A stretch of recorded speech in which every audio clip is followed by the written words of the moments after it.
آپ تمام احباب کا شکریہ کہ مجھے آپ نے بات کرنے کا موقع دیا۔ سب سے پہلی بات تو یہ ہے کہ جب یہ بات بار بار کی جا رہی ہے کہ 6-7 ماہ کی کارکردگی ہے کیا، جب یہ بات ہو رہی ہے تو پھر ہم کہتے ہیں ہمارے دور کی بات کریں، 2017 کے پاکستان کی، 2017 کا پاکستان جس میں معیشت کس جگہ کھڑی تھی، ڈالر کہاں تھا، پیٹرول کے ریٹ کیا تھے، خارجہ پالیسی کیا تھی، گیس بجلی کے ریٹ کیا تھے، اور آج کیا ہے۔ اور اس سے بڑا سوال یہ ہے کہ یہ مریض معیشت مسلم لیگ نون اور دیگر جماعتوں کو بنایا کس نے، اور اس مریض کا علاج کس نے اور کس طرح کیا، اس کو غلط دوائیاں کس نے دیں، اس کو، اس مرض کو، اس مریض کو اس حال تک پہنچایا کس نے اور کیوں پہنچایا۔ اور اگر آج کوئی بات کرتا ہے کہ جناب الیکشن فوری ہونے چاہیے، تو بھائی ہم تو الیکشن مانگنے والوں میں سے ہیں، الیکشن سے بھاگنے والے تو نہیں ہیں۔ مگر بات یہ ہے کہ آپ 6-7 ماہ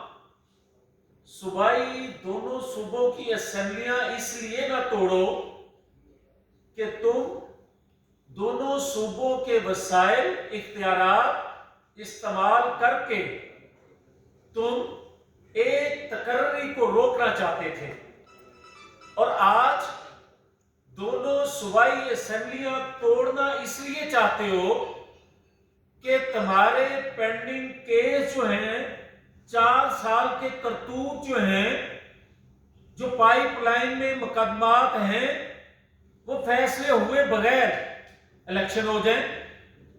اور پھر کوئی یہ بتائے تو صحیح نا کہ کیا اسمبلیوں سے استعفے دے کر یا کسی اور جگہ سے کوئی استعفیٰ دے دے تو وہ سارے کے سارے اعمال دھل جائیں گے یا رک جائیں گے؟ اور کوئی یہ بتائے کہ پاکستان کے اندر یہ جو نئے انتخابات کی بات کی جا رہی ہے، اور صبح الیکشن لڑتے ہیں،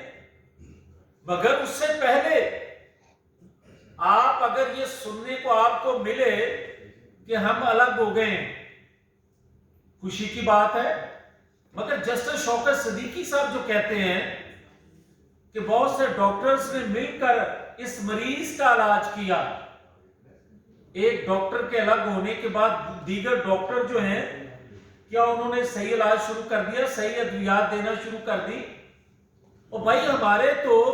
بے گناہ ہونے کے باوجود سال ہر سال گزر گئے، ہماری اپیلیں پینڈنگ ہیں، اور عمران خان کے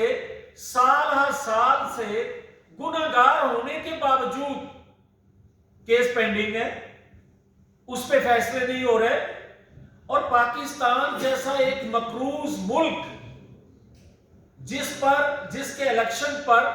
اربوں کھربوں روپیہ خرچ آئے، اور ان 7-8 ماہ میں جو مریض ہے اس کا ہاتھ پاؤں اسی طرح بندھا رہے، اور جس کو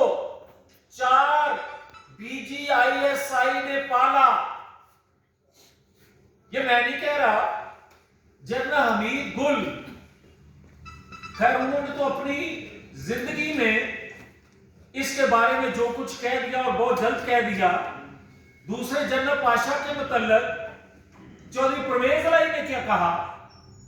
اور پھر دیگر 2 جرنیلوں کے بارے میں ہمارے جسٹس شوکت صدیقی صاحب، ہمارے انتہائی محترم جسٹس قاضی فائز عیسیٰ صاحب کی ججمنٹ کیا کہتی ہے، میں تو نہیں کہہ رہا، مگر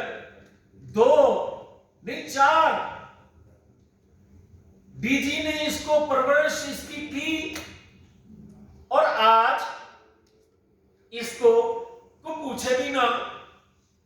آج اس کے فیصلے پینڈنگ رہے اور کہا جائے کہ آؤ الیکشن لڑتے ہیں۔ بھائی بات یہ ہے کہ اگر ہماری اپیلوں کے فیصلے نہ آئیں، اس کے کیس پینڈنگ رہیں، تو ان الیکشنوں کو کوئی الیکشن نہیں مانے گا۔ یہ اربوں خربوں روپیہ مقروض پاکستان کا مزید خرچ کرنے کے بعد پھر مزید تفریق ہوگی۔ ہم چاہتے ہیں صاف شفاف انتخابات، ہم چاہتے ہیں ہر کوئی اپنے آئینی حدود میں رہے، ہر ادارہ آئینی حدود میں رہے، اور ہر ایک کے لیے لیول پلینگ فیلڈ ہونی چاہیے۔ اور بھائی بات صرف توشہ خانے کی نہیں ہے، بھائی بات 50 ارب کی نہیں ہے، بھائی 30 ارب کی کرپشن کی نہیں ہے عمران خان کی۔ ابھی تو بے شمار ادویات سکینڈل، ابھی تو جناب رنگ روڈ، ابھی تو جناب ڈالر، ابھی تو جناب چینی سکینڈل، ابھی تو جناب گندم سکینڈل، ابھی تو سکینڈل ہی سکینڈل، اور یہ کہہ رہے ہیں کہ جناب مٹی پاؤ اور آگے چلیں۔ اس طرح نہیں ہو سکتا۔ اور آپ نے ابھی تو وہ کرتوت سامنے آنے ہیں، فارن فنڈنگ کیس کے فیصلے آ چکے، عمل درآمد نہیں ابھی تک۔ ابھی تو بھائی وہ ساری چیزیں سامنے آنی چاہیے جس ایجنڈے پر تو کام کر رہا تھا اور جن مقاصد کے لیے کر رہا تھا اور جن عالمی قوتوں کے لیے کر رہا تھا۔ ابھی تو ہاں ہم تیار ہیں الیکشن کے لیے، اگر ان 7-8 ماہ کی بجائے جو رہتے ہیں اس ٹرم کے، آپ پہلے وہ فیصلے آ جائیں، یہ 8 دن میں فیصلے آ جائیں، آ سکتے ہیں، اس کا تو 1 دن میں فیصلہ آ جاتا ہے، ہمارے تو 48 گھنٹے نہیں سے گزرتے اور ہمیں سزا سنا دی جاتی تھی۔ آپ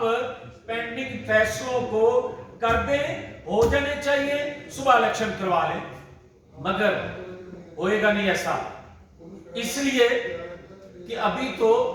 ایک سایہ ہٹا ہے، دیگر سائے جو ہیں وہ ہٹ جائیں تو یہ موم کا بت جو ہے بغیر سائے کے اس طرح پگھلے گا کہ خوردبین لگائے سے بھی نظر نہیں آئے گا۔ ہم نہیں بات کرنا چاہتے ابھی وہ کہ ضمنی انتخابات میں 15 سیٹیں کس طرح جیتی گئی تھی، ہمیں نہ ادھر لے کے ہم نہیں جانا چاہتے، ہم آگے بڑھنا چاہتے ہیں۔ ہم سمجھتے ہیں کہ ہمسایہ ممالک سے کون سے ہمسایہ ممالک سے پیسہ آیا، کس کس کے ذریعے آیا۔ ہم پاکستان کے وسیع تر مفاد میں، ہاں مگر یہ نہیں ہو سکتا کہ ہم جو ہے وہ مریض کے مریض ہی رہیں، ہم بے گناہ ہوتے ہوئے مجرم ہی رہیں، اور مجرم جو ہے وہ صادق اور امین ہی رہے۔ یہ نہیں ہوتا۔ اس کے لیے، اور اگر کوئی یہ سمجھتا ہے کہ پنجاب حکومت یا پنجاب اسمبلی توڑ کر پنجاب اسمبلی کو ذہن سے نکال دیں، آپ تو خیبر پختونخوا اسمبلی کی فکر کریں، جنہوں نے اس کے کرتوت جان لیے، اور جس طرح بقول چودھری پرویز لائی یہ جماعت بنائی گئی تھی، اب تو اس طرح بکھرنا شروع ہو گئی ہے۔ آج شاہ محمود قریشی کا سٹیٹمنٹ پڑھیں، وہ کہہ رہا ہے کہ جناب جن کے اشاروں پر عمران خان کام کرتے تھے وہ آج گمنام ہو گئے۔ تو جناب کھل کے چیزیں تو سامنے آنا شروع ہو گئی ہیں، تو اس لیے میری گزارش ہوگی کہ ہم الیکشن لڑنے والے لوگ ہیں، الیکشن چاہتے ہیں، فوری الیکشن چاہتے ہیں، مگر جو مرض کی تشخیص کیے بغیر، علاج کیے بغیر انتخابات ہوں گے، اس کو پاکستانی قوم الیکشن نہیں مانے گی۔ تو یہ اربوں خربوں روپیہ ضائع کر کے مزید ڈویژن اس قوم میں کروانے کی جو خواہش کوشش عمران خان کی ہمیشہ سے رہی ہے، فتنہ فساد برپا کرنے کی، وہ پاکستانی قوم نہیں چاہتی. اس لیے آخر میں یہ بات کہوں گا کہ دیکھیں، ہم نے ہمیشہ بہت سے دکھ سہے، تکلیفیں سہی، مگر ہم نے مسلح جتھے نواز شریف نے تیار نہیں کیے. نواز شریف کو 93 میں ہٹایا گیا، اس نے عالمی سازش کا نام نہیں دیا. 99 میں ہٹایا گیا، اس نے عالمی ایجنڈا اس کو نہیں کہا. اسے 2017 میں سزائیں دی گئی، مگر اس نے کبھی یہ نہیں کہا کہ پنڈی پر حملہ آور ہوں گے یا پرائم منسٹر ہاؤس پر یا پی ٹی وی پر حملہ آور ہوتے ہیں. اس نے کبھی یہ نہیں کہا کہ میری صوبائی حکومتیں جو ہیں وہ ہاتھوں میں اسلحہ پکڑ کے کہیں کہ ہم بدلہ لیں گے. کبھی کسی پاکستان کی کسی جماعت کے لیڈر نے یہ بات نہیں کی اسلحہ ہاتھ میں پکڑ کے کہ ہم بدلہ لیں گے یا ہم انتقام لیں گے، بلکہ ہر جماعت نے دکھ سہ لیے مگر یہی کہا آئین قانون کی بالادستی کے لیے. اور یہ آج اگر ادارے آئین قانون کی بالادستی کے لیے عہد کر رہے ہیں اور یہ کہہ رہا ہے کہ آئین قانون کی خلاف ورزی اسی طرح کرو جس طرح 2018 میں کی تھی، یہ کہتا آئین قانون کی خلاف ورزی اسی طرح کرو، پھر مجھے لے کر آؤ. بھلے سے آپ عہد کر چکے ہو آئین قانون کی پاسداری کا. تو میں یہ کہنا چاہتا ہوں، نہ اس کا کوئی انقلاب تھا، نہ اس کا کوئی آئین قانون سے تعلق تھا،